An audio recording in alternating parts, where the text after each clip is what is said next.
thank you and for coming here. I would like to introduce our panel, and we kind of try to come up with people sort of from different parts of Ukraine. So Dr. Shvachuk, he is initially from Ternopil region. And we have Irina Montes, who is from Kharkiv. Actually, disclosure, Irina and I went to the same school, although we met less than a year ago in Albany. But turns out we went to the same school. Then we have Irina Holden, who is from Nikopol, Ukraine. And we have Alena Lake, who, I don't know, would you consider Lviv or Kiev? Yeah, so she was initially from Lviv, but then she moved to Kiev region later. We have sort of several questions that Ukraine Solidarity kind of worked to develop for this panel. I'm just going to ask our panelists to answer. We are kind of mostly talking about 1970s, 1980s in Ukraine as it's been part of USSR. And when one grew up in United States, sort of the American dream was your private house and the white picket fence. Growing up in USSR, your sort of dream would be to live in one of the apartment buildings like this. This is a video from my childhood bedroom apartment, and so this is, I guess, the close-up of the missing windows. It's just like from a couple of weeks ago. But basically, you wanted to have one of those big flats, and I guess I was curious, like, where did you grow up, Elena? I was born in Lviv region, small city Rostov, and then my parents moved to Ivano-Frankivsk region, and later in Kiev, where I came at 5th grade. Mm-hmm. Did you grow up in an apartment? Yes, all the places, yes, it was apartment. How many rooms was an apartment? In childhood, the apartment for me looks huge because I believe it was 3 bedrooms. My parents were like prospective engineers, so they bought the car, we traveled, so it was pretty happy life. Mm-hmm. And Ivano-Frankivsk also there was 2 or 3, and Kiev.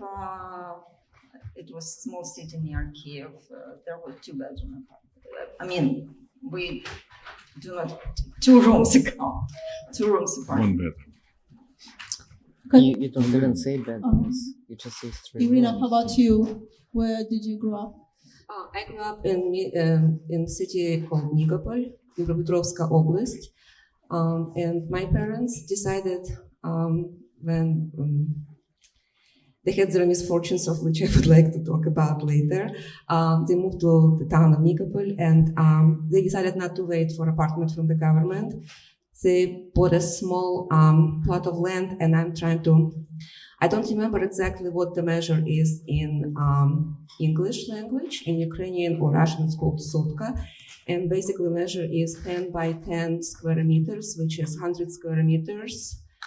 If you put it in yards, it's probably about like yards because meter is close to yard. And that's where I grew up, in a small house. We had like about 3 bedrooms, no plumbing or water until I was maybe in 4th grade. And then my parents slowly put the plumbing and the gas. Otherwise we had coal stoves. Yeah, that's where I grew up. Yeah, so I guess why having an apartment was kind of like a dream, because if you grew up in the country or in one of the private houses, most likely you did not have any plumbing. You most likely did not have central heating, but had to heat with either wood or coal. And if your family is originally from the city, it's a very good chance that you live in one of the communal apartments. So in general, there was a lack of housing in USSR because there was really not enough being constructed. But then again, during World War II, a lot of the buildings were destroyed. Not that many were rebuilt.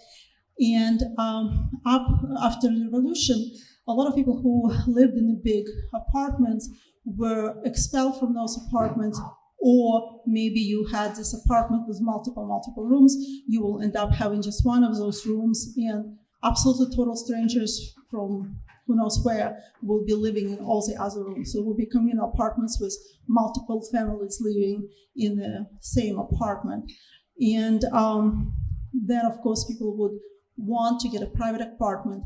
You could not just buy an apartment, at least not by any kind of legal means. You had to go through, wait for a government to sort of assign your apartment, and waiting in line to get an apartment would be very long, many years, like 14, sometimes 20 years, your family will be waiting for an apartment. And meanwhile, what will happen is often it will be this multi-generational dwellings where, the parents, grown-up children, grandchildren, everybody will be living in the same place, sometimes maybe even, one room, several generations.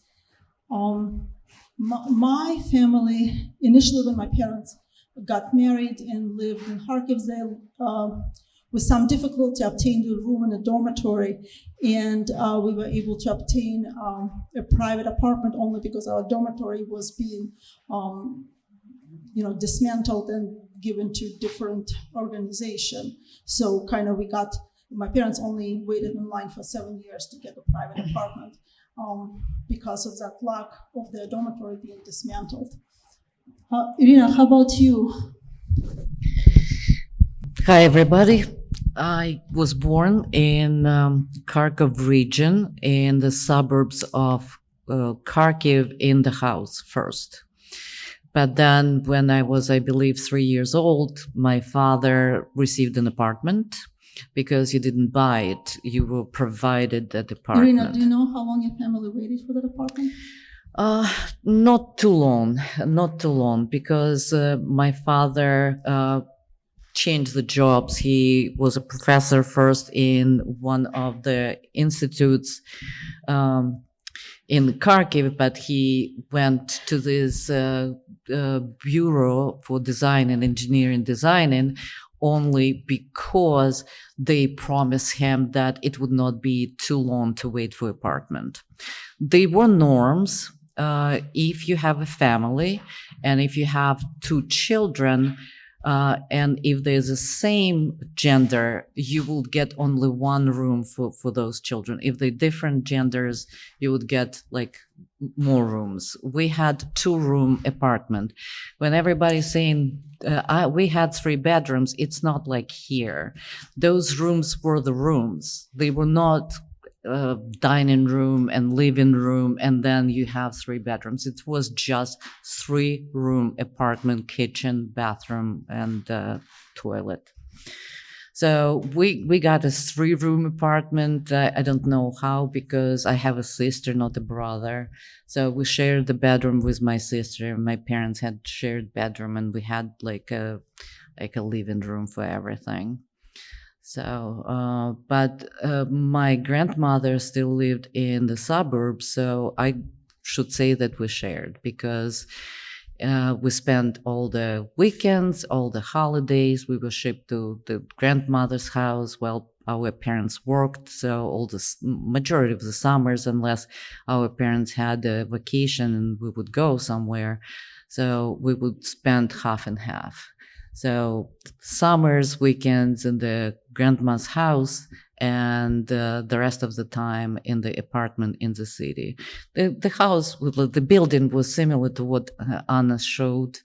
We lived on the 8th floor. We have balconies, not much view.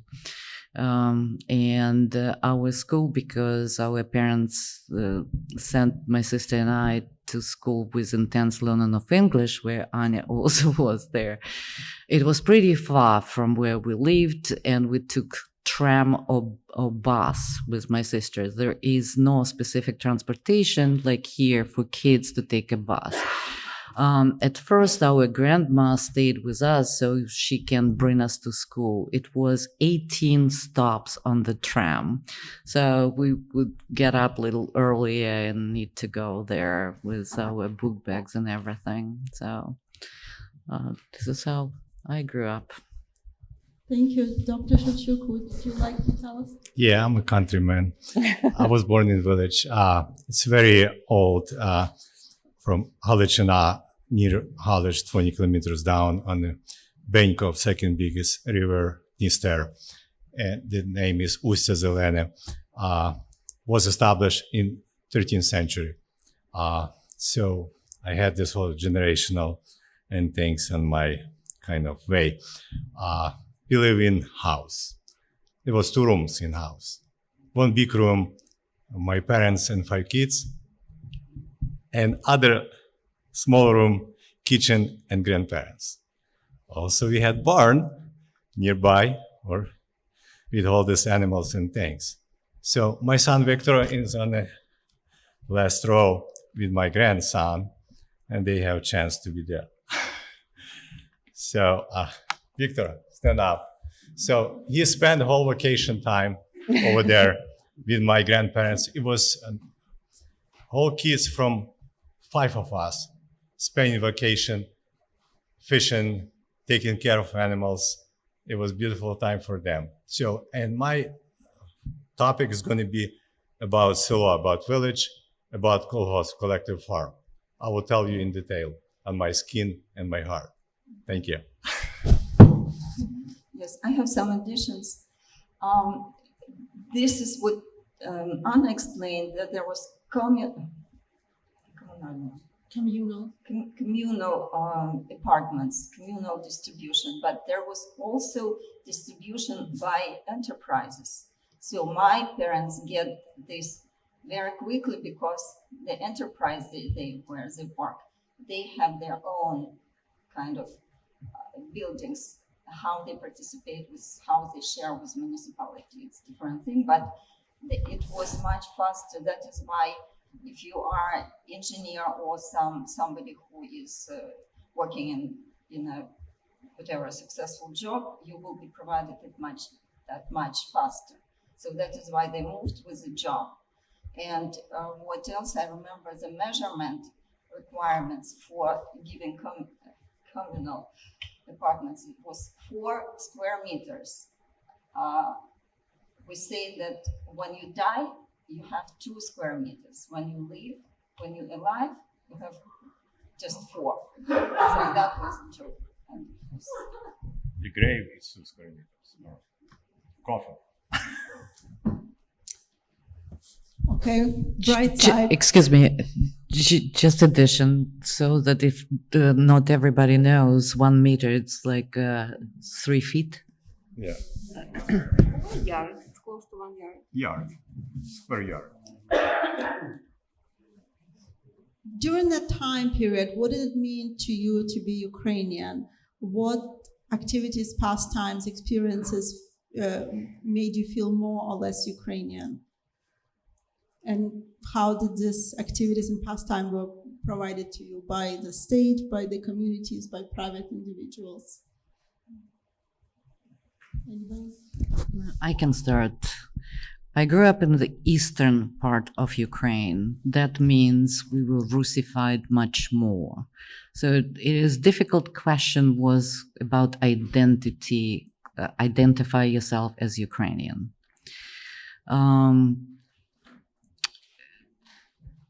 And it was ups and downs. I always knew that I'm Ukrainian because it was always told in my family that we are Ukrainians. We are Ukrainians. We did have vyshivankas. We did have rushniki, this with embroidery, the towels with embroidery and everything. We did some holidays, but nothing official. My grandmother was from the large family, and relatives would come to her house for some holidays or just visits, and it's tradition. Like big table was full of food and drinks, and everybody then would sing some songs, but social life was different. In the school, it was shameful to be Ukrainian. It was not cool to be Ukrainian. It was not good. It was like hillbillies speak Ukrainian language. So when you're growing up and the cutest boy in the school saying that Ukrainian language is not full language or some half language, and you would think twice whether you want to speak it. And it was pretty difficult to keep that identity. And I'm very grateful to my grandmother, who actually was the one who was promoting it in us, because she never questioned it. Her family went through Golodomor, and she was not very educated woman. She spoke only Ukrainian language, and those traditions which I learned, it was from her. From social part, yeah, we had some, I would not remember any specific Ukrainian traditional events in the school.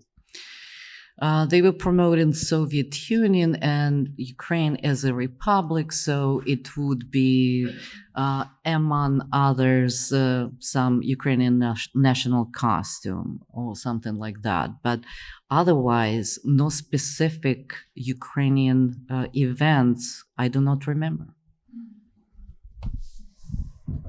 So I've been more lucky. In Western Ukraine, we've been living with a multinational environment.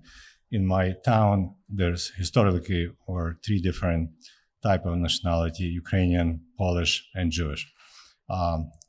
Unfortunately, during World War II, Jews was killed or exported. Polish people were kind of sent back to Poland partially. It was mixed family, and we've been kind of tolerating, there's no problem. The only thing kind of was good for us, the church was not shut down, and church keep us in our national dignity and things. Even though school kind of put pressure if you go to church, but parents put more pressure to send you to church. And we've been lucky that parents did it. Thank you. Doctor, you grew up in different environment than I am. My father was a communist because you couldn't have any position unless you were the part of the member of the Communist Party.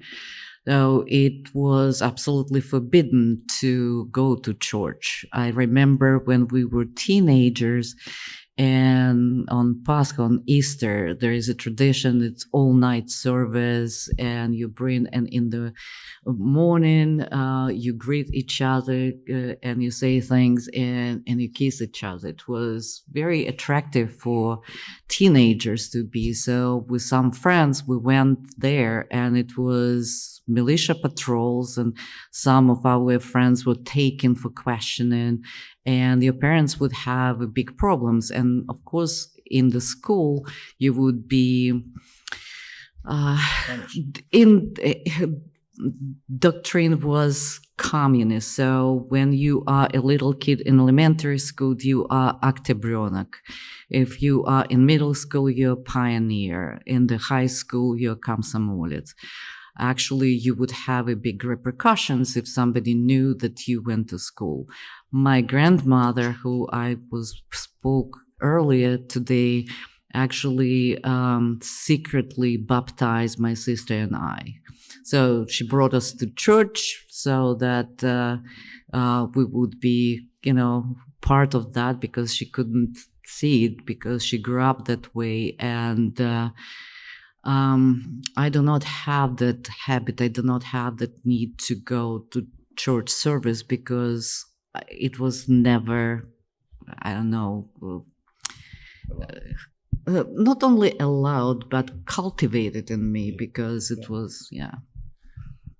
So we used to live in dual moral and dual political game. In school, you would say glory to Soviet.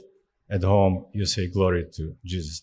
And if you're on the street and see the other people or things, if you don't say Slava Isusu Christu, glory to Jesus, you will be punished. If you see some communist or teacher, you say good day or hi. That's what happened. And, unintentionally, some kids can kind of get a problem to parents because they share what's going on in family. So many family in Western Ukraine been involved in guerrilla war against Soviet, and that was kind of things for parents kind of get some precaution to talk loudly at home, and that kids can say in school, and they can be arrested. I think I knew I'm Ukrainian because on the first day of school, we usually had to fill out information in the book, your name, your last name, where you live, what your parents do, and what your nationality is. It was standard. And, my mom told me I'm supposed to fill out that I'm Ukrainian, so that's what I filled out. But I agree with what Irina is saying, that very much in the USSR, they were trying to bring us up as Soviet citizens, and everybody should be the same. And if you are, speak Russian and identify, closer to Russia, that's best. As far as like what we did, as far as activities and movies, etc., vast majority of everything was in Russian. We had two TV channels when I was a kid, one from Kiev in Ukrainian, one from Moscow in Russian. Then when I was a little older, they added a second Moscow channel, which was cooler because it showed a lot of movies. And films were usually, shown in Russian. I don't really recall seeing films in Ukrainian, even if they were made by, Kiev studio.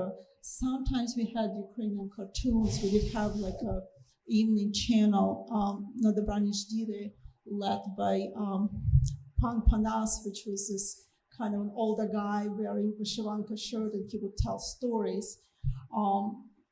But if you watch Ukrainian news, but if you watch the Russian news, they would show a cartoon, which to a kid was a lot cooler than listening to this guy tell a story. So most films were in Russian. What about music?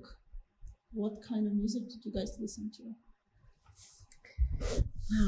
Whatever was on TV, whatever was allowed. So some people, when started to growing up, you can secretly listen to like the Voice of America or BBC and hear something new. Then somebody would have, cassette, and then everybody would be trying to, copy it. But there were very little Ukrainian music. It was just starting. Actually, there were a couple Soviet Union-wide Ukrainian singers. Trio Marenich, tak? Sofia Rotaru. And those songs were popular, but not among the young people. About the channels, what Anya said, Ukrainian channel was 9, and you always look for something interesting. And most of the day, they would put programs which actually would deter you from watching it. I remember that you turn it on and it would be trio bandurists, which is bandura, national Ukrainian musical instrument, and they would play such a music that it just like, oh my God, the worst of the worst. When I moved to United States, my friend invited me to see a concert here in Troy Music Hall, and it was playing bandura. And I was truly surprised what a beautiful instrument it is, what a beautiful songs it is. And I think it was done on purpose. So it would make us not to like it, not to want to listen to it. So this is what I can say about Ukrainian music.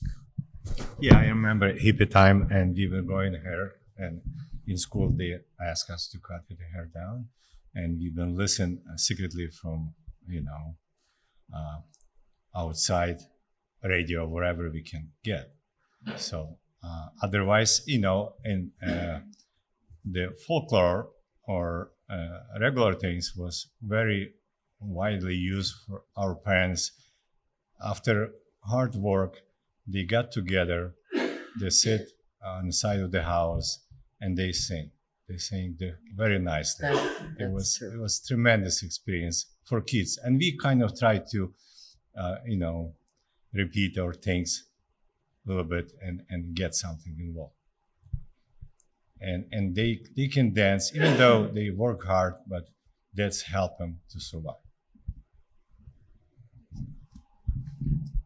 What I can say with all this kind of suppression, there are still small signs which Soviet Union make, like we are standing for Ukraine. I remember there was competition between Sofia Rotaru and Alla Pugacheva.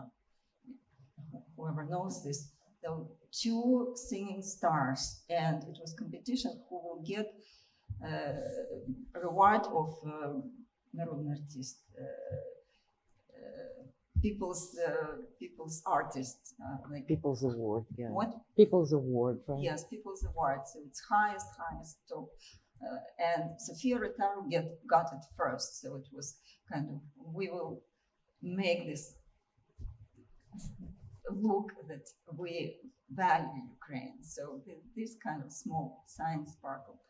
About me, I can say that that was pretty successful program of kind of Russification. I would say that it is not just Russification, it's Stalin communism program of building new social person, like a Soviet person, without any nationalities. What any nationalities means based on Russian language, Russian nationalities. So, like, sort of Homo Sovieticus. So I was pretty much grown in the society, in the environment where there was no church. I know that it is forbidden, but there was no my interest from childhood because I was kind of not in that environment. And mostly, if you want to keep identity, it's mostly based on family. If family will not kind of keep this identity and given this to the government, so you will be a Homo Sovieticus, which I grew up. My latest place where we moved, I start remembering because it was 5th grade and that was schooling starts pretty serious. There was 2 schools, one is Russian, one is Ukrainian. It was kind of, but my friend later said that we called Ukrainian people, Ukrainian students like rogатые, like horned, like abusive. It's not, I personally didn't, but she said, you call us horned. I don't remember, maybe she remembers. So regarding music, I was very much involved in choreographics and music. I always listen songs in radio. I don't know. I think there were a lot of songs, Ukrainian songs in radio. Maybe it was much less controlled by government. And in the university, there was Vesnyanka, the group. They were very much supporting Ukrainian kind of identity, Ukrainian songs. It was chorus and dancing. The chorus sing only Ukrainian songs, and dancing was majority Ukrainian dances, no Russian dances. There were some Bulgarian, some Hungarian, but no Russian dances. So right now I'm thinking that was specific and intent to keep it such way. So, and I think we'll go to the next question, which kind of Alena started. What languages did you speak during your time in Soviet Ukraine, and how do you feel about this now? Irina,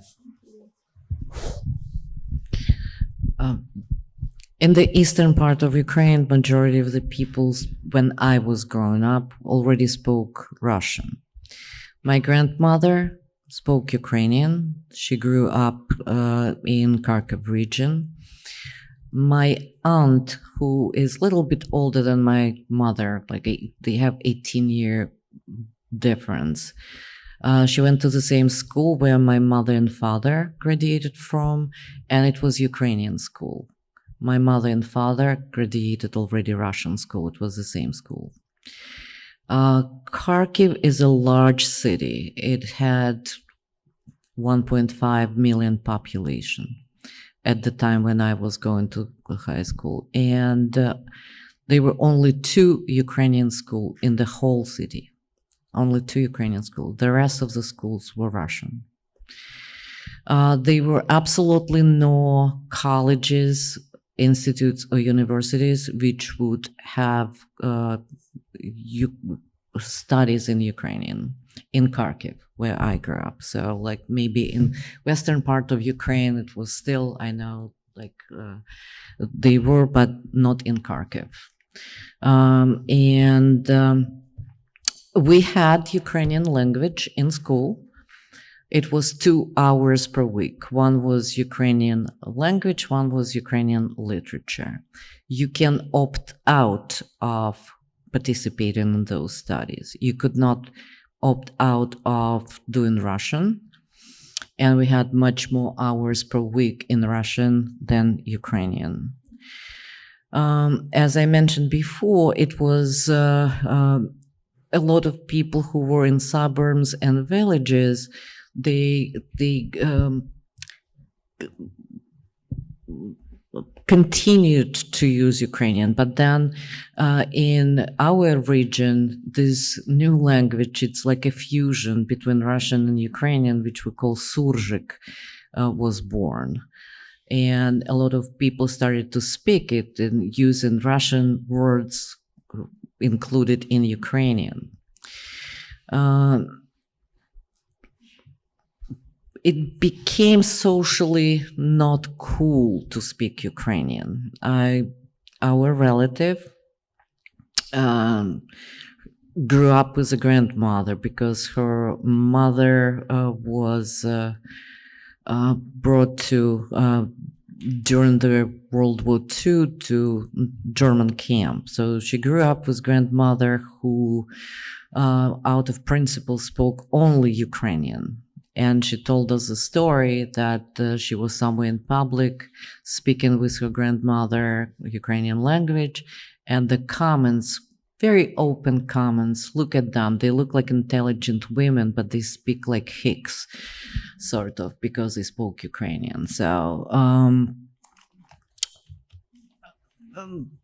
that is, as I mentioned, at home with grandma, we spoke Ukrainian. At home with parents, we spoke Russian. I identified as my first language Russian because everything was in Russian. The books we read, the books we discussed with the friends, the songs, every day. When I moved here, I had some patients who spoke Ukrainian. It was much easier for me to communicate with them in English than in Ukrainian. But when the war started, I do not know, just like something opened and it became much easier to speak Ukrainian. So I could read, I understood, but to speak it is. As everybody knows, when you growing up and you learn your first native language, so you form your larynx and pharynx to do phonetics of that language. So it was not absolutely no problem for me to pronounce the things which are pretty difficult to pronounce for other people. And as you might know, when the big war started in Ukraine, there were a lot of this derge, some diversion groups.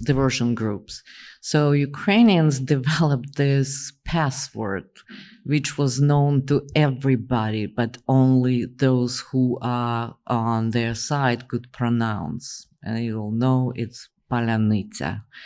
For whatever reason, Russians cannot pronounce it. So Secret weapon. no, it's open weapon. So Open, like yeah. everybody knew that, but only you can identify your own people. Okay. So I wanted to talk, kind of maybe talk back a little bit, because like the kind of a little bit of story of Ukrainian language, the map there is according to the census done in, I think it's 1897, so basically very beginning of the 20th century. This is the area where predominantly population was Ukrainian speaking, and you can see in red outline over sort of modern day Ukraine. So the area of population that spoke Ukrainian was larger, and then as time grew on, so basically now people that speak Ukrainian as their primary language is sort of more Western Ukraine and Eastern Ukraine, and Crimea, Russian became much more common. There was different ways this was implemented. A lot of it was through education. So, I mean, the kind of history of prohibition of Ukrainian language goes back to Peter I, who first was destroying Ukrainian libraries. But then in 1862, publication in Ukrainian was prohibited, absolutely, basically outlawed in Russian Empire. Briefly in 1918, when Ukraine was an independent country, they introduced Ukrainian schools and sort of conducting official government business in Ukrainian. And when Russia won the Civil War and the Ukraine became part of USSR, they did continue education in Ukrainian in schools, but gradually over the years that kind of went away. Like in 1932, they passed laws that Russian is mandatory in schools, maybe as a second language, but mandatory. But then over the years, they passed other laws, basically trying to promote Russian as a primary language. And as Irina was saying, over the years, large percentage of schools were switched to Russian language. And you probably, as a parent, technically had ability to change and send your child to a school that would be taught in Russian, although not everywhere. Like as Irina was saying, like in our city with 1.5 million people, only 2 schools were in Ukrainian, which means your child will have to take longer than 18 stops to get to such school. But there were whole big chunks of territory like Donetsk region, Melitopol region, where there was no Ukrainian schools whatsoever. But then let's say even if you graduated school in Ukrainian and then you want to go to college, all the colleges are taught in Russian. And when you do the entrance exam, which will be an oral exam, very often you would, you probably could, try to pass this exam in Ukrainian, but I think your success rate would be lower. Like basically your acceptance rate will be lower if you are trying to take the exam in Ukrainian versus if you're trying to take the same exam in Russian language. And then again, then you need to study in college in this language. So parents usually would choose for their children to, be educated in Russian.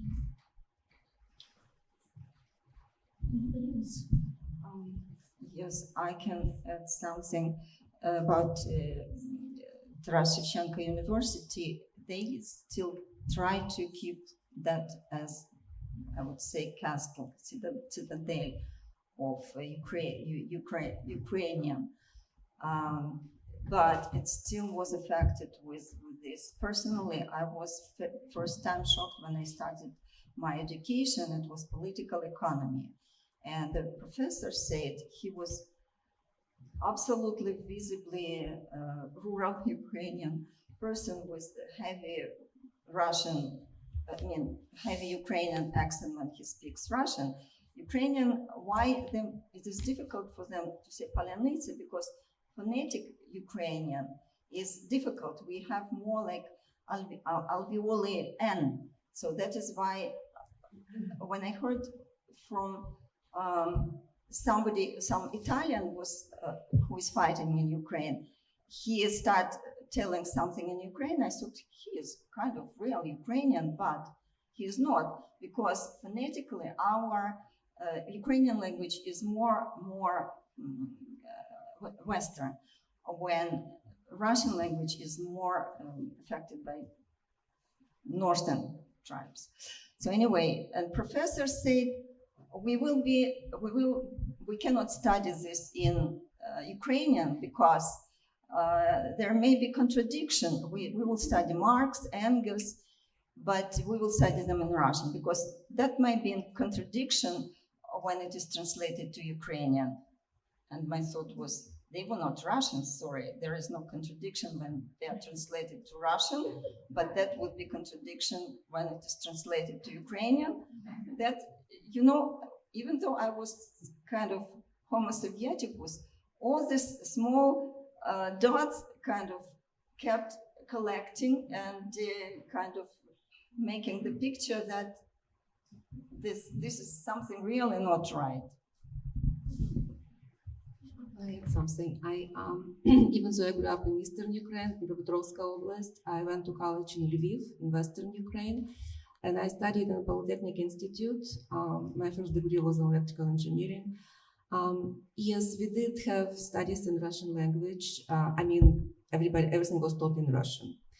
But we did have a professor of chemistry. It was my first year of chemistry.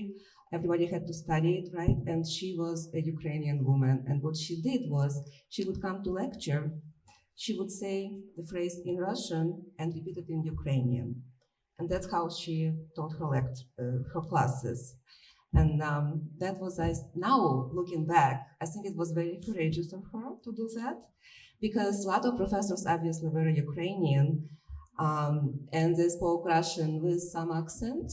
I don't know, maybe on purpose, maybe not, but they had to get their dissertations defended, and it was only in Russian. And if you had to have your doctorate, you had to go to Moscow to defend it. And so that's that was something that kind of takes you back to what it was like language policy in Soviet Union.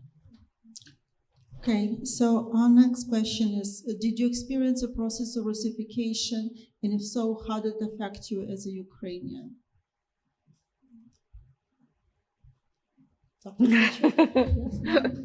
You've been lucky in Western Ukraine because they had not much time like Eastern Ukraine to Russify us. And what I mentioned before, our war against, or our, fight back just support us, and we try to be everywhere Ukrainian. Even in my medical university, I finished two different school, not different school. I was trained as an army medic. To go to medical school for me was impossible, zero chances.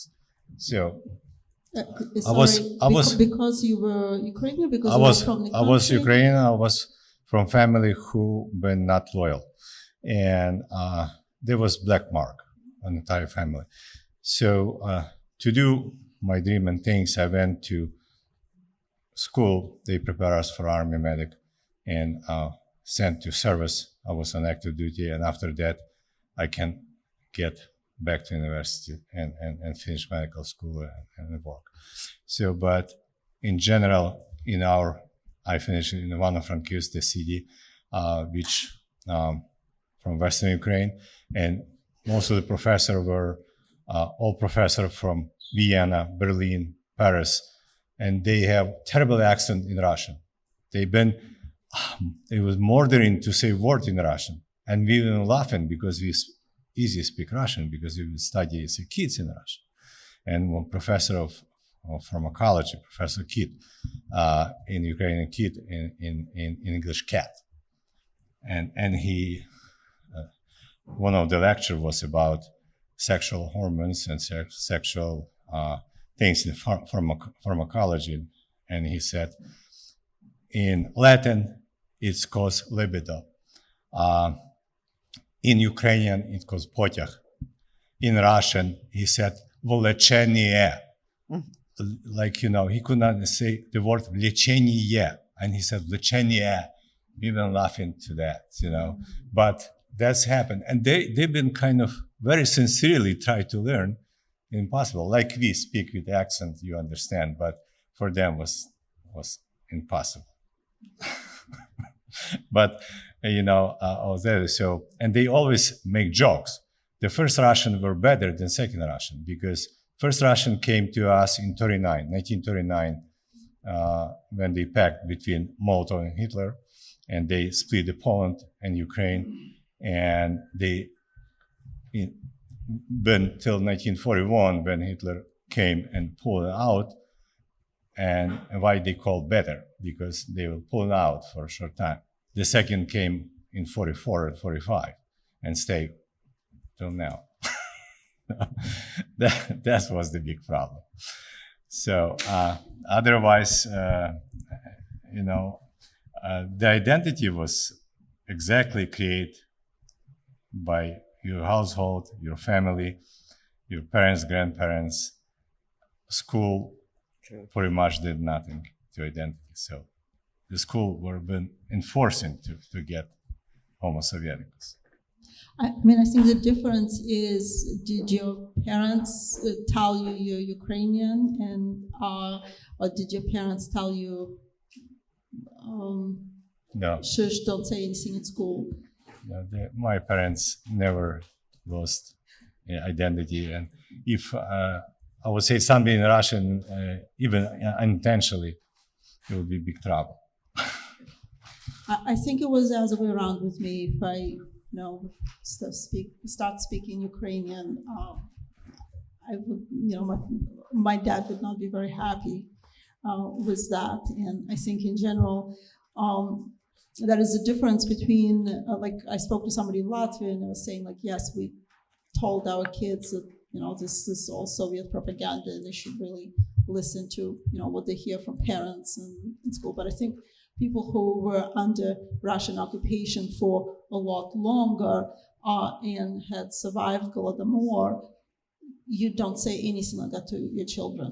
Like, I think I'm totally jumping topic, that's kind of maybe goes back that the genocidal politics of the Stalin era had effect, but I feel in my family, one of the biggest effects was that the parents would not say anything to their children that may not agree with official government policy because they would be afraid that children may say something wrong in school, and so things we just said left unsaid.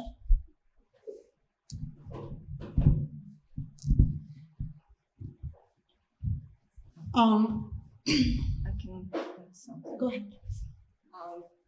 on my example, my Russification ended at my grandmother's level.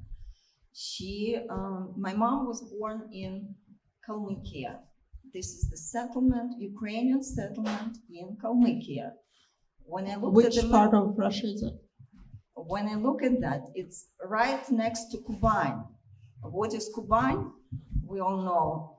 This is mostly populated by Ukrainians. So that Ukrainians to Kalmykia didn't come from the Mars. They moved sort of from Kuban. And Kuban is the region which wanted to, the Cossacks after Catherine II, Catherine the Great, eliminated Cossacks in Ukraine. Most of the Cossacks moved to Kuban, so that is why that population, and they are still sing Ukrainian songs.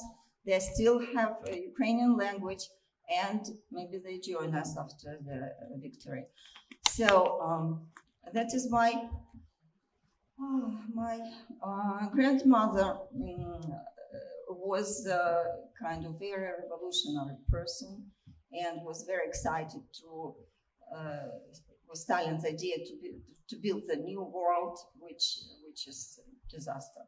So anyway, I remember she was telling me, but they in the family they spoke Ukrainian, but not between husband and wife, but not with child. So they did not want her to learn Ukrainian. So it's ended there. So my mom, even though she has Ukrainian hair, Ukrainian everything, Ukrainian accent, but she, remember my grandmother said, she's coming to me and asking, что это такое, что это таке? What's this, what's this? So it was like family fun. And I want to say a little bit about my childhood. My first phrase was Ukrainian. Був дощ, вода.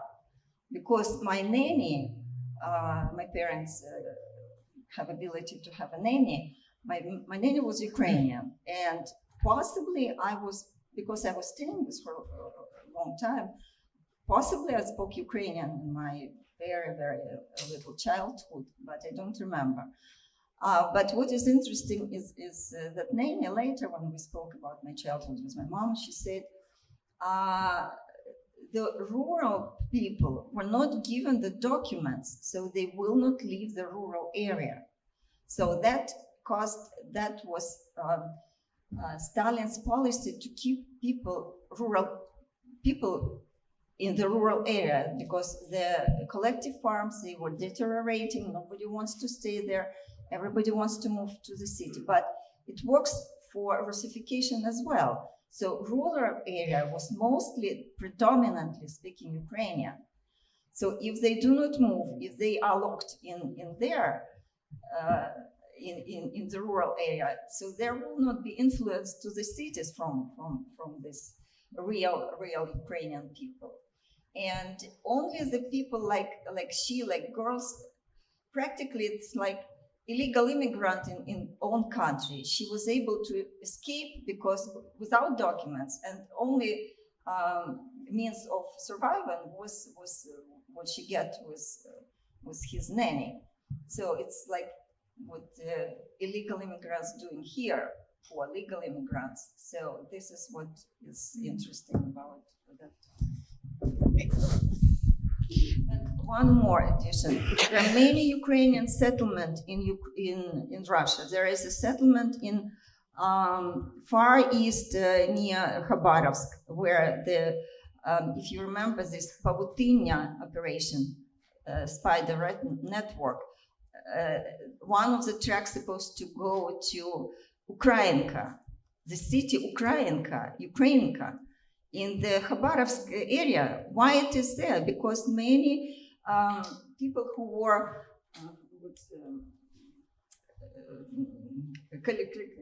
who escaped collectivism, Who were deported to Siberia yes, by раскулачивание, trying to find the word. Dispossession, раскулачивание, when they take all your assets and send you to Siberia. That is why there is, but Ukraine never said, we will fight for our people with Russia. Was the reason, one of the reasons why Russia attacked Ukraine, because they want to defend Russian-speaking people. There's many Ukrainian-speaking people, but Ukraine never say we go there to defend our people. So this is what means Russian. This is what means. I wanted to add that Russification.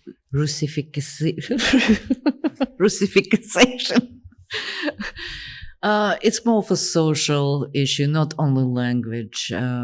So it was little by little, and because in the eastern part, closer to border to Russia, it was coming much harder there than in the western part of Ukraine. So eventually the schools were turning into Russian. There is no education can be learned in Ukrainian. The theaters mostly in Russian. When you get job, everybody spoke Russian. There's less and less need in Ukrainian, and that is what Russification was.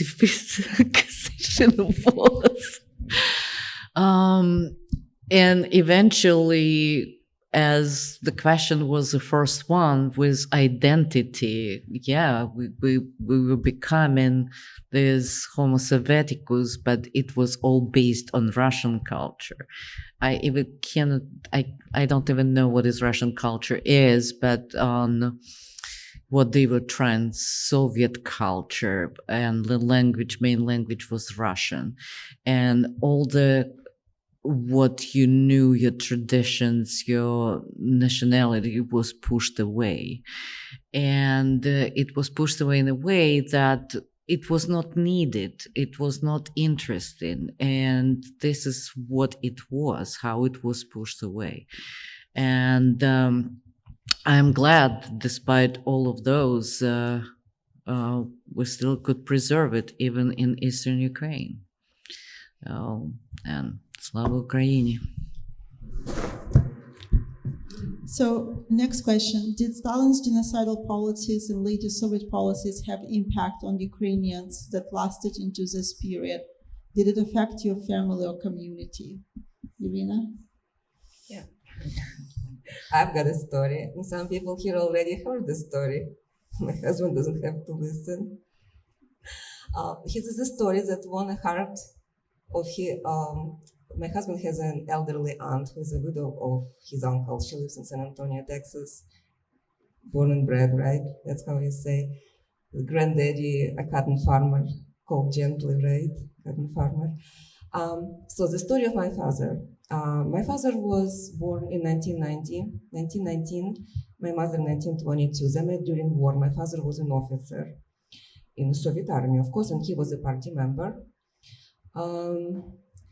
And after the war, he was sent to study how to become, how to be in charge of those collective farms. But he was not like the chair of he was the chair of party committee in the farm, which is like the biggest position, bigger than the collective farm head of collective farm. And that was already in 1950s, when they were living peacefully in Dnipropetrovsk Oblast, in the village my father grew up, quite prosperously. They had 3 children, 2 of my sisters, and my younger brother was born in 53. I'm the youngest.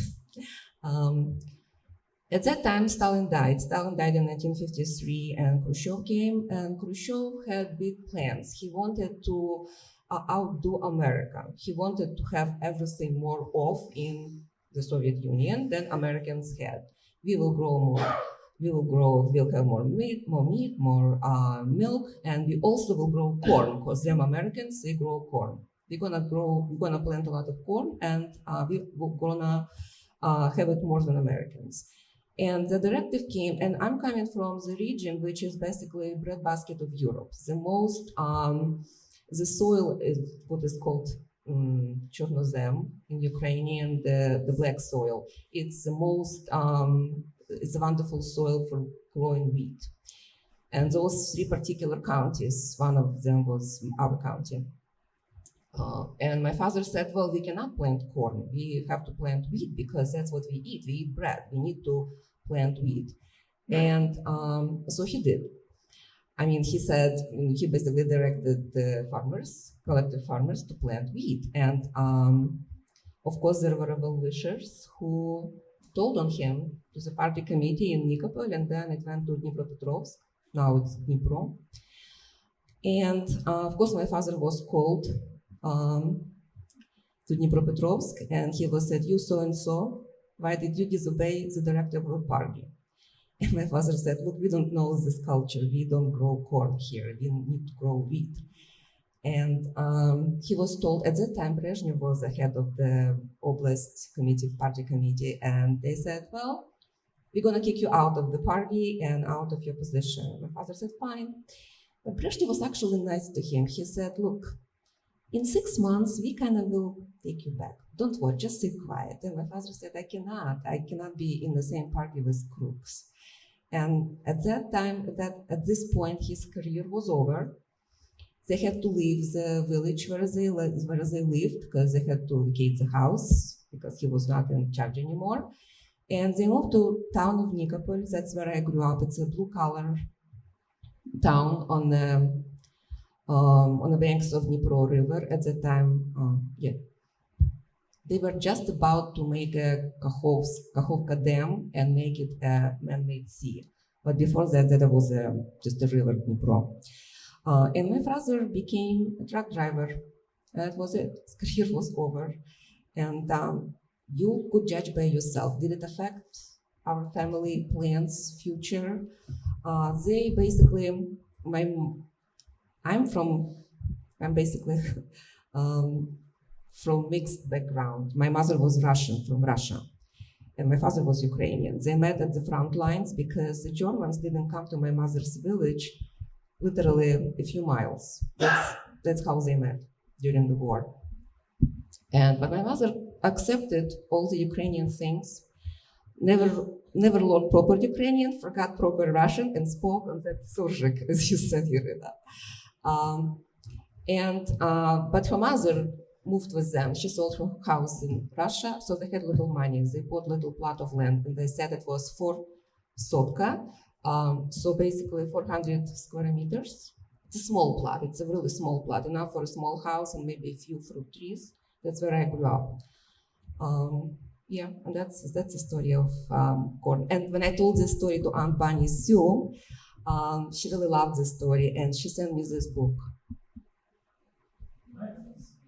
The Harvest of Sorrow by Robert Conquest.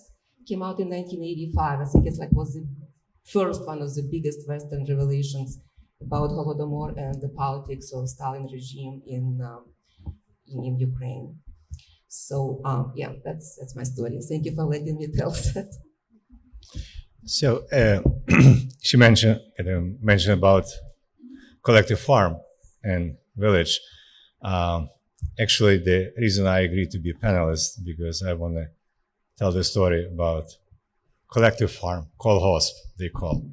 I was growing everybody enforced to be in collective farm, so everything was taken from private property and build this collective farm. And I will tell you the story how life will look in there.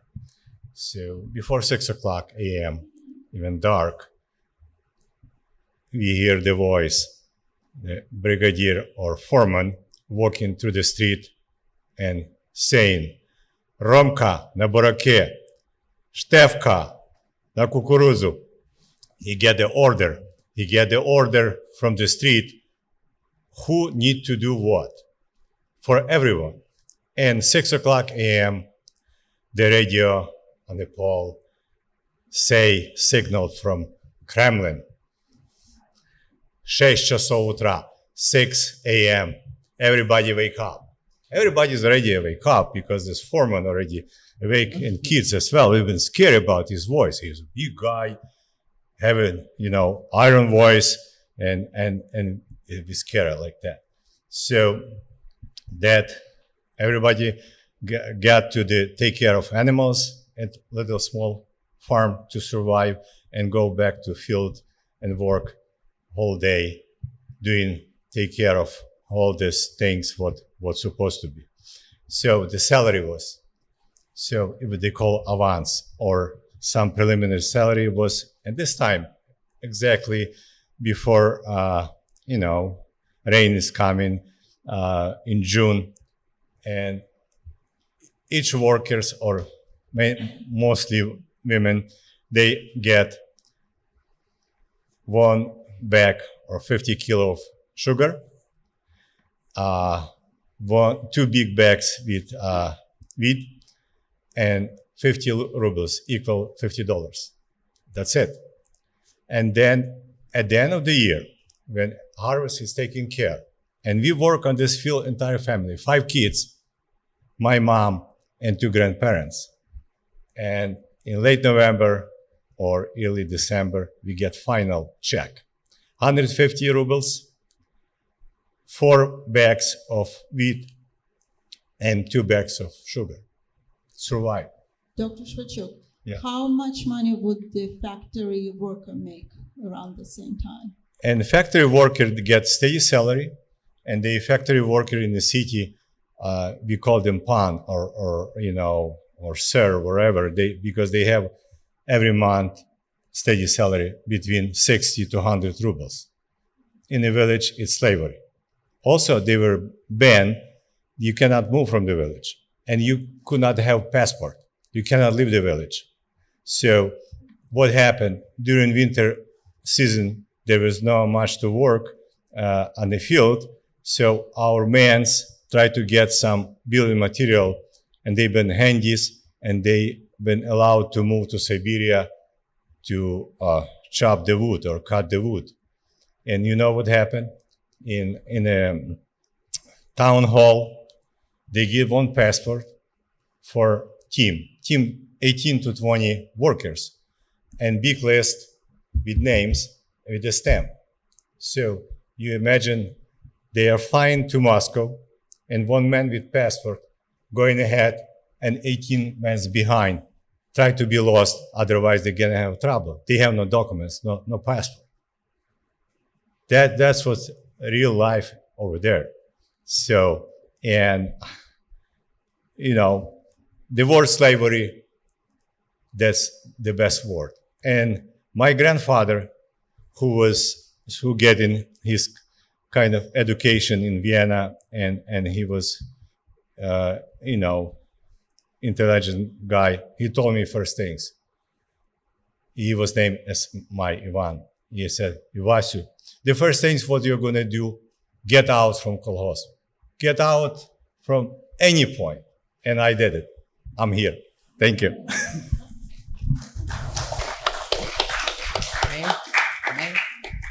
Dr. Shvachuk, so let's say if you only got paid a little bit of sugar, a little bit of wheat twice a year, what did you guys live on? Yeah, we had like half an acre of land, wherever they allowed to have. And we plant everything. I still have a green stick or whatever in my hand. I can plant anything that's going to grow. So we plant on small kind of land, potato, beans, anything you imagine, even, corn, kukuruza. And, we've been kind of having small farm. We have 2 cows with all these other things. We have geese. We have many other things. We don't have horse because they're not allowed to have horse and things. Pigs and you name it. My mom was kind of growing all this stuff, and cut. She was very good in cut, chop neck, and chicken and things, and that we survived. That the way we survived, that we kind of work like nonstop, and get something to eat and things. When we go to school, the school was like very close on the corner, and we've been first, in school because everybody from far, but we went first, and we've been too active, and I had problem with that because school director called my mom very often. And we've been able to come for lunch to home for 20 minutes between classes. So we jump and, we stand and mom brings some soup or anything we eat. And when I was in army service, my mom asked me, how you feeling? How you doing? I say, pretty good. I feel better than home because they feed us 3 times a day. And what else you need? So that's what's real. So what age did you start working on collective farm? say again? What age did you start working at the collective farm? I started working before even I start work. I think, we had my father is came from war. He was in Germany camp like many. He was released by Americans. He was in France, but in 44. But he was unlucky because at that time they're not allowed to stay in West. They sent him back to Soviet, and he get another camp in Soviet. And he spent another 5 years in Sakhalin on Far East. And then he came home in 50s and start family. They will call baby boomer generation. I'm the second one. 4 boys and 1 sister. Yeah. And what happened? And everybody work. I was taking care of, my brothers, and mom is give a task, take care of this, take care of everything, and then of cows and things, and go on the field. Everybody works. Everybody works. There is no way. Somebody plays soccer with luxury on Sunday after church. Otherwise, you work. And my wife called me workaholic. She's right. But, I get this kind of concrete from collective farm. Do you remember the money which were going through the knee, which we're working Yeah. on? Yeah. This is Work days. There was no money. You are just Paper. yes. Keep track of your work days through the knee. This was like currency in that collective farm. Here we have the same. We call RVU in hospital, but they pay us for RVU. In Yeah. Soviet, they didn't pay for through the knee. No RVU, pay off. But it was good things because you've been toughest on the list. You're a hard worker and you die soon, but you've been on toughest on the list and you have, gramota, you have some, medal or anything. That's what's destination.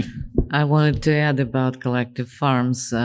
My grandmother, of whom I spoke today a lot, was the youngest of 6 children. 7 children, 1 brother, 6 sisters. She was born when my great grandmother was 57, so it was a surprise. Yeah. And all her siblings were older than her, so obviously she had like nieces and nephews who were older than her already. So when she grew up, eventually she moved to Kharkiv, to the big city, but her sisters stayed in kolgosp, this collective farms. One of them worked on I believe it was a pig farm, and she would work there all day long and get those through the knee. They would just put the marks that you fulfill the day of hard work on the farm. After that, she would go home and work on her kitchen garden, on her they allow you to have little animals like chickens, like cows, like pigs. However, you would need to also return some of that produce and give a norm of eggs, depending on how many chickens you had. You need to give some milk, depending on how many cows you have. So, and they didn't have when we talk about passport in the Soviet Union and even now in Ukraine, the internal identification document also is passport, internal passport. So all those people were not given any identification. So if you do not have any document, you cannot move around. You cannot get job. You would be arrested. You would be sent. So they were pretty much slaves in the places where they lived. And this is why Yeah, I want to add, Dr. was... the norm sad. was 333 trudodni. 333 days you should work on collective farm. From 365. You understand? It was norm. If somebody worked 365, it was hero. Yeah, that's was on. Yeah. When you're on a factory and when you work in the city, it was pretty much like here. You know, you work 8 hours or 10-hour shift and done. In the village, no. The other addition to what doctor was saying about what did you eat, how did they eat. So in those kitchen gardens, obviously all the produce, they had little farms which they grew meat, and if they want to buy something, they would go to the farmers market. They would sell something to people, have little money to buy something. It was very hard work and hard life. So I bought my first costume. So the Dniester River, like a Hudson River size, and always was flooding when rain was in Carpathia mountain. And field was flooded and with in all this stuff that heavy machinery can go. So they asked us to have handy stuff.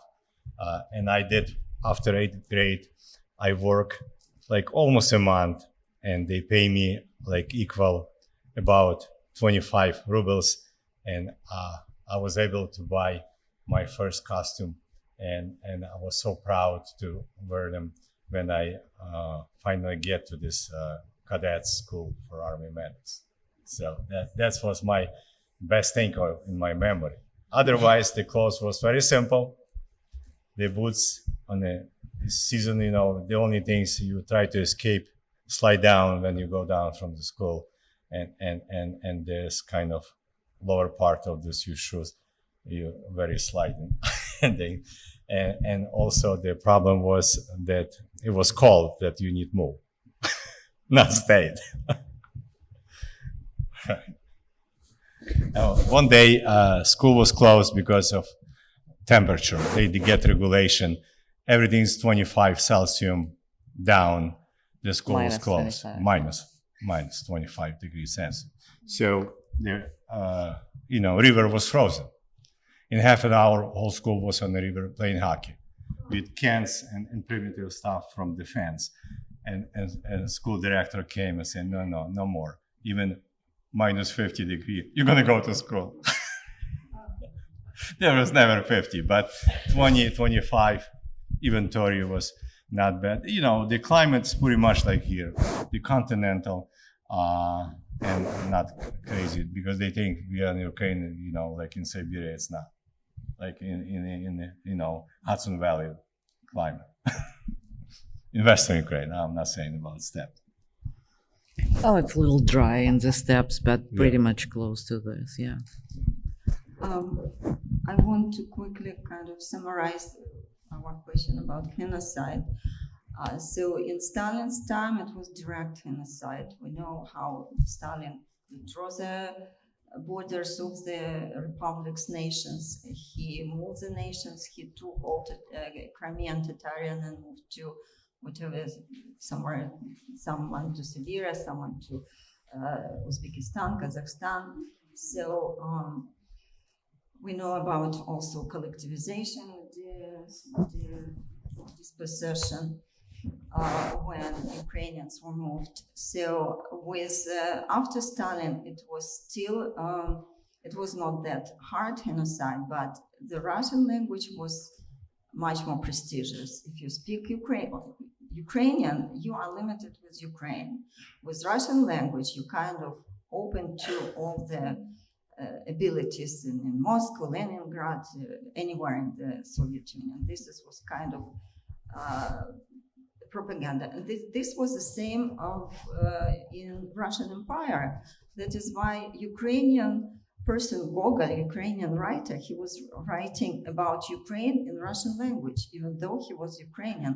This was the same, not prestigious, much better life, better career, and you would have, of course, better education, better career, and there was a policy of mixing. So they let people from other republics came to whatever. If you go to university, if you go to higher education, university or college, you are subject to distribution to the job. So you can avoid this, but you are on your own, but better you go with this. And only kind of very top, highest graduated students were allowed to pick up their whenever they want to go from the list. Others can be sent anywhere. For example, my mom from whatever Kuban area, she met her father in Kazakhstan. So they were moving according to their disposition. So, but they finally decided when there was some enterprise, some production opened in Ukraine, they decided to move and they applied, so they were accepted. My mom loved Ukraine. She said, when I go to farmer's market, everybody says to me, Pani, Pani, Pani. So this is unbelievable. And what is everybody saying this now, that Russians are more rudeness. I have my own experience. It's kind of a story.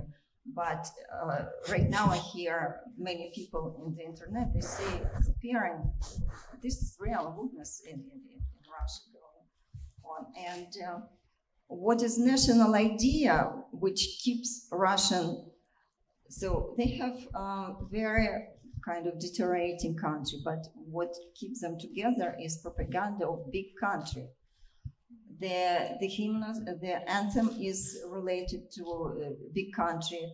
Вставай, страна огромная. The war march was great country, stand up. And широка страна моя родная, my big country. So they are just built all this, their national idea on this we're a big country, which is. So one more thing to wake you up for fun. I see that your generation, the baby boomers as well, and some of you remember in the 80s was few telebridges between United States and Soviet. And one American lady talking to Soviet lady nicely and asking, Katerina, or tell me about sex. And Soviet lady said, нет, у нас в стране секса нет. No, there is no sex in Soviet. It's a real story. It was sure. So we've been laughing. I'll tell you. So I was already, having doctor's degree and things. And I say, yeah, that's the end. I had the gut feeling. So the system is going to be destroyed or going to be totally out. And it's happened finally and things. And we've been kind of predicting because we saw everything's going downhill. And we've been waiting to the momentum and stand on the street. One day in Ivano-Frankivsk city had at that time 180, 170,000, 100,000 people stand on the street. The whole this police and other things disappear. Can you imagine? So in Albany, 100,000 people on the street. There is no room for that.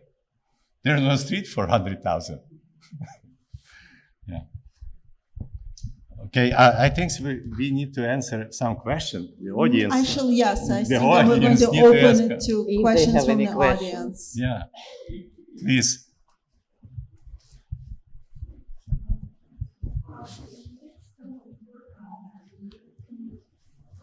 Can we? Yeah. Microphone. When you did all that work on the communal farms, where did all that produce go? Did it go to the cities? To Moscow. To Moscow. Moscow. Yeah. Everything was tell us, that everything need to be go to heart of the Soviet Moscow. And I thought, oh my gosh, they have good appetite. We send them pigs, we have meat, we send them whole products, everything. Let's go to Moscow. And I will tell you a joke. So they always tell kind of some story. And, in this collective farm, one mother pig has to pig, finally, and they get report to the higher level rayon or county and said, it's not fun to say only 2. They said, oh, we have 3 pigs. And then county said to the region, oh, that's not fun. It's not good to 3. We have 4 pigs. So, and finally get report to Moscow. And Moscow sending back order. So leave 2 pigs for you and 2 other pigs sent to us. Everything was centrally distributed, actually. So it was You go to going to Moscow the and so center. All the I don't know, cream of the cream was taken to the Moscow, and then it was distributed further. So And one more thing about this kind of, they call big forum of Communist Party. They happen every 5 years. And one of the countrymen from Siberia, they call Komi, came after this forum, and all neighbors come together and ask him, how was it? And he was great. And he said, tell me what we talk. And he says, everything's for men. And все для человека. Everybody said, oh, good for men. And he said, and what? And he said, and I also saw this man. I видел этого человека. Everything's for the man. And the man was General Secretary, Brezhnev. And he said, and even though I saw this man. It's hard to make a joke translation, but he said, все для человека и все во имя человека. И моя даже видела этого человека. I wanted to ask about history. It's clear that in Soviet Union time, in all republics, history was rewritten and changed. So my mom now is 88 years old and she doesn't yet know even the true Ukrainian history. She just remembers what she was taught in school. So my question is, when did you learn and heard first time the true, real Ukrainian history? I learned slowly from my parents and from smart people around. From school, very little, because everything was kind of declined toward that we are brother and sister, and we are from same place, and there is no Ukrainian story. And also, the only, we've been lucky that the people who survived. And when I get to United States first time in '92 to join because my family were displaced person during World War II, and they've been surviving and coming to United States, Brasilia, Argentina, everywhere, England. And when I joined my family here, I was surprised. They told me the Ukrainian history. They teach me Ukrainian history, and I had higher education. I was ashamed. I didn't know it much. So they preserve, and right now they distribute. They send very important information back to Ukraine, and we have this kind of preserve. That thank you for everyone who preserve and give us ability to learn, because at that time it was impossible. As a follow-up question to that, I'm very curious, both as a teacher on the street here and as a person who's been, first of all, 45 times to Ukraine over the years. Thank you, Mr. Hall. We all know what the situation is today, sadly. But my question is this, as you were growing up, was there any focus on our Ukrainian classics, except Tarasa Shevchenko, Ivan Franko, Lesa Ukrainka? Were these individuals made familiar to the students, and particularly those in the 12 to 16 high school age range? And if not, when did they finally find out about this? As opposed to other, let's say, Russian heroes who shall remain nameless, but nonetheless were undoubtedly part of the education in the eastern and southern, Kharkiv, going down to Donetsk, Luhansk, and so on. I say that in the context of my own many years ago already, but having personally been in those three cities I've just named. How did the young people in that era grow up or become either pro-Ukrainian or, without being insulting, I would say indifferent? I'd like an answer to that question, please. Thank you. Can I answer? We did have Russian language and literature and Ukrainian language and literature, and I guess it depended a lot on the teacher. Because even though I went to Russian language school, I was lucky, I had a good teacher in middle school, Nadia Pavlovna, Ukrainian language and literature. We did have textbooks. We studied Lesa Ukrainka, Shevchenko, Panas Mirny, Nechul Levitsky, Ivan Franko, of course. But somehow it really depended on the teacher if they would make you like it or not. I was lucky, I was one of those who had a teacher like that. I have to tell you, have you heard about Ukrainian professor from Kyivo-Mogilyanska Academia, Vera Ageyeva? She's a famous Ukrainist. And she basically, I listened to her on YouTube, and she said, the Soviet program of studying Ukrainian language and literature was built in such a way that they did not let us study the best of Ukrainian literature. Whatever we read, basically was about poor people, serfdom, and that kind of stuff. And it wasn't interesting. Although, of course, everybody loved Lesa Ukrainka and Taras Shevchenko. But I myself yet have to keep discovering the Ukrainian literature for myself. So I guess it was purposeful not to have us study the best of Ukrainian literature. I can add to that as well. So it was very limited, and it was just a few names. And I can attest to the pieces which were chosen for the program in school were not the best. Example, Pavlo Tychina. We learned at school, and we were even supposed to memorize some of his works. And it was anecdotal. It was comical. It was farcical.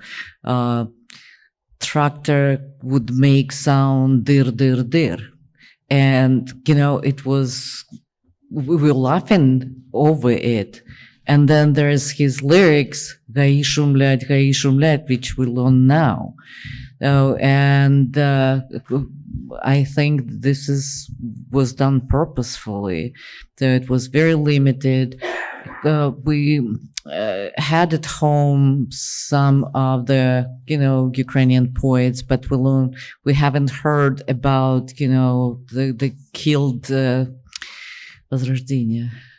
Renaissance, killed Ukrainian Renaissance.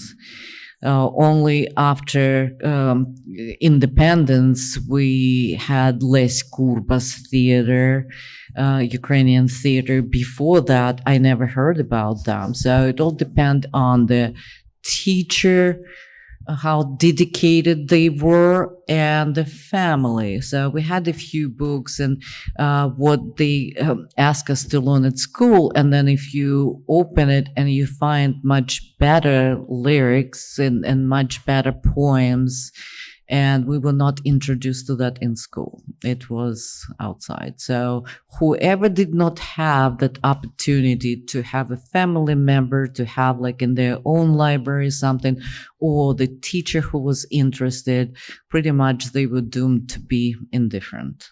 In other words, if I understand you correctly, it was not part of the school curriculum as such, but some teachers would throw it in, so to speak. It was in curriculum. It was in curriculum, but the works of each of the authors they would choose would not be the best of their works. So that you have to read this particular work of this author, but it would not be the best. You need to memorize this poem by this particular author, but it will not be the best of them. And if there is a dedicated teacher, they would introduce you to those. Or if your parents were interested before, or other family members, and they will introduce you, or you have like a very mind which will question things, you will find it somewhere, and you would need to do work to find it. Otherwise, but we were only introduced to basics and not the best. What I asked specifically is you tackle which as I think we all know, on the official Ukrainian postage, on money as well as on postage. Yes, These are historic, traditional Ukrainian nationalistic figures. absolutely. And the obvious follow-up question would be, were these deliberately avoided? No, we the were. authorities not to make them knowledgeable for the children who are growing up and should know them? That was this hypocritical game that, we so much respect culture, we allow all the nationalities to develop and, have their culture. Here is Shevchenko, here is Lesya Ukrainka, here is Franco. But they were not a wide curriculum, so it was Sure. It was sure. sure, pretty much, yeah. Were you taught that Ukrainian culture was more rustic than the Russian culture was more cosmopolitan, implicitly? Yeah, pretty much, yes. Hi. Do you worry about ICE and deportation at all? Other fellow Ukrainians? I mean, I think we on the panel basically have American citizenship, and I hope that will protect us. We're not like a recent refugees. We've all been in this country for over 20 years. So, but as far as people who came to the America very recently, I think that is potential concern. Although it has not been like revoked as of yet, but you basically don't know what's going to happen. It's one-man problem or politics.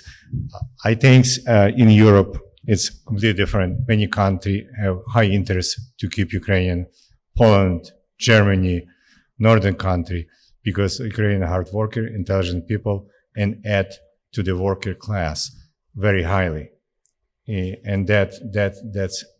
In the United States, you should understand. This 100,000 or 200,000, they would add a lot of things to pay back for this country.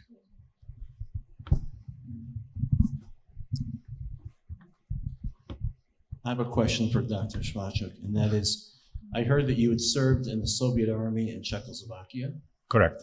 And as a Ukrainian serving in the Soviet Army in Czechoslovakia, how did that feel? Yeah. And What kind of experience was that It's like? a great question. I actually has like emotional distress on that. So I was Army medic, and I was allowed once a week go to sanitary station to take report, because I was allowed to do vaccination and everything. So I need to know what's going on in civils, and not many were allowed to leave the particular army base. So I was uniform, like sergeant, coming to this sanitary station, and two nice girl looking at me. I was not that looking guy, and they start talk to me, and in Czech it's but Few visit, I understand them, they understand me. They look a little bit different, and they kind of start kind of a little bit advertise and bring me beer and knedlike, it's a potato stuff, things. And I was so lucky, you know, things. And they gently asked me, what are you doing here? I say, I'm coming for Tedeni Glashini for this information. I said, no, you are occupanta. My heart stopped. Can you imagine? Too nice girl, and I am occupanta. You know what's occupanta? So, occupy, yeah. I was like, what? I started thinking about it. And our stationary was on base nearby Western Germany, 7 kilometers. And in binocle, I was able to see African-American male, 6 footage and up, drinking Budweiser. Can you imagine what was going on in me? We are not allowed to have beer, anything. And guys stand here driving. So years later, I get like some volunteer job to get to the residence before residency at the VA hospital. And it was Veterans Day. And you know, I barely speak. I came here without English. Je parle en français. Oh, very, very helpful in this region, yeah. So I start learning English and talk to veterans. They have nothing to do. They ask me question things. And they ask me, are you a veteran? I say, kind of. What mean, kind of?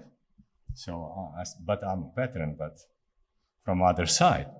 And they ask me, where you been? I say the town. He grabbed me, the guy grabbed me and said, brother, I was across this town on the other side. He was African American. I said, did you drink Budweiser? He said, of course, every day. What's the brotherhood here? You know? So what I know about that? So what I know about anything? So, and we were jealous because we want to drink beer. Thank you for question. A little historical note, if I may.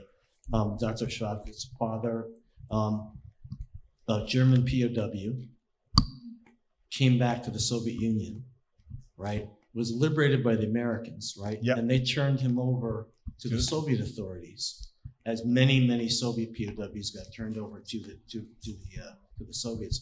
The Soviet policy was, if you were a prisoner of war, it was assumed you'd surrendered voluntarily. The Soviet policy was you had to fight to the death.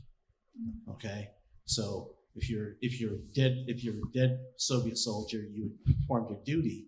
If you're a prisoner of war, you would probably surrendered, and that meant you were possibly a traitor. So POWs coming back to the Soviet Union were filtered through a filtration camp, NKVD, okay, would check for political reliability, certain minority groups, Balts, Ukrainians, people with family backgrounds. Yeah, they sent them to Mongolia, and they were Japanese front over there in China and Mongolia, and they sent them without weapon, and they sent back up with machine guns, KGB or whatever that they call them, and they sent, you get weapon in a fight. So my father was lucky because my last name Shvachuk, S-H-V-A-C-H-U-K in English, and Cyrillic letter Shah is the lowest part on alphabet. And they put the line on the alphabet base. And my father was in the back things. From 365 battalion people, only 60s survived. All other been killed and massacred. And after that, they sent him, to hospital. He was wounded, and they finally sent him to Sakhalin. Shortly, American dropped the bomb. War was over, and he spent on this Sakhalin for 5 years and came home. He's coming home on a train, and everybody buried him. There's no communication. They think he's dead because everybody thinks. So he's coming home 14 kilometers from rail station at night. and partisans stopped him. He was Soviet soldier, and partisans was fighting against him. And they brought to hang him. It's for 2 kilometers from our village. And before they hang him, one guy said, Michael, it's you? His classmate was in partisans. And he said to guys, Хлопці, тихо, let him go. They take uniform, and he walk in underwear home, knock the door. It was second home from the Dniester River that he lives, and his sister kind of open and drop and syncope, and then mother syncope, or fainted. Yeah. So they feed him the things, and next morning his brother put him, in a carrier and sent him to the city because it was danger to Soviet stay in a town but fighting against Soviet. And finally, when we were kind of growing and asking questions, it was victory parade on May 9, and everybody went to get medals or things. My father never did. He was the only day in the year he was drunk to death. He drank, vodka. And I asked him, Pa, why you not go? Because they gave some present. He said, why I should go? I was in German camp. I was with American. I was over there. Who I am? And like the people who live at that time, they've been enforced on different things, and they've been kind of miss all this stuff. They never kind of recognize. They know who they are, but they've been enforced, and you have no right to say no. They're going to kill you.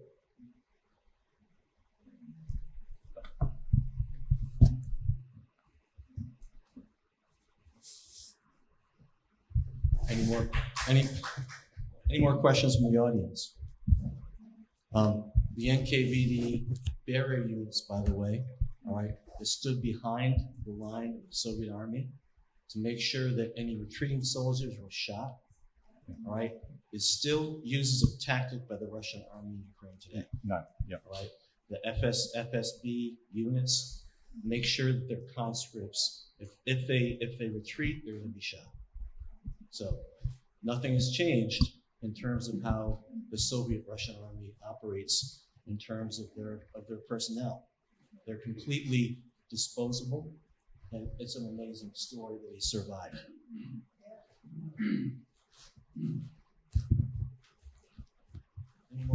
Any more questions? I appreciate the panel. It's very wonderful. Thanks so much. Thank you.